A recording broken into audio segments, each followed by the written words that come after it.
Pembukaan dan serah terima mahasiswa kuliah kerja nyata isi Denpasar tahun 2017 di Kabupaten Karangasem pagi tadi dilaksanakan di Wantilan Pura Agung Besaki. KKN isi Denpasar dibuka langsung Bupati Karangasem Gusti Ayu Mas Sumatri.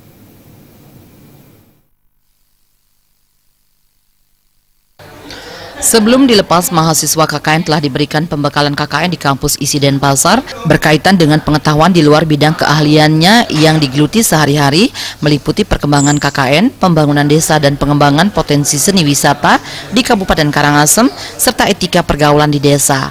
Rektor isi Denpasar, Profesor Gede Arya Sugiyarto mengatakan, 427 mahasiswa isi Denpasar yang diterjunkan dalam KKN di Kabupaten Karangasem berasal dari 12 program studi, di antaranya Prodi Tari, Prodi Seni Karawitan, Prodi Seni Pedalangan, Prodi Fotografi, serta Prodi Musik. Mahasiswa KKN ditempatkan selama 1 bulan di 4 kecamatan dengan tersebar di 29 desa. Masing-masing desa ditempati 15 orang mahasiswa dengan diawasi oleh dosen dan koordinator lapangan kabupaten. Kuliah kerja nyata merupakan implementasi salah satu tridharma perguruan tinggi, yakni bidang pendidikan, penelitian, dan pengabdian masyarakat.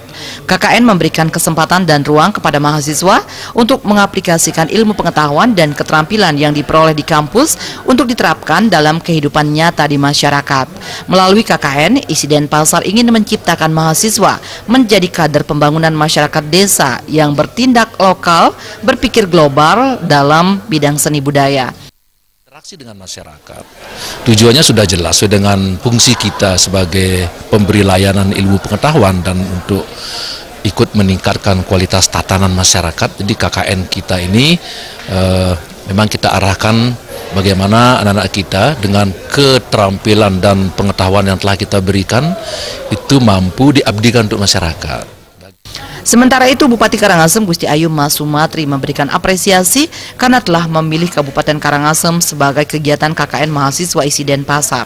Melalui KKN, mahasiswa dapat menggali sekaligus mengembangkan potensi masyarakat dalam bidang seni dan budaya. Pada Pak Rektor, para dosen, para pembina, dan juga para mahasiswa yang telah dikirim ke Kabupaten Karangasem. Dan selanjutnya harapan kita sudah barang tentu bagaimana para mahasiswa ini dapat ilmu dari mengetahui Kabupaten Karangasem dari sisi potensi dan juga dari sisi persoalan-persoalan yang dihadapi oleh Kabupaten Karangasem. Selama mahasiswa menetap di desa, isi Denpasar melakukan kegiatan monitoring, sidak, pembimbingan, dan ujian terkait dengan kegiatan KKN. Suparyana dan Agus Sudiatmi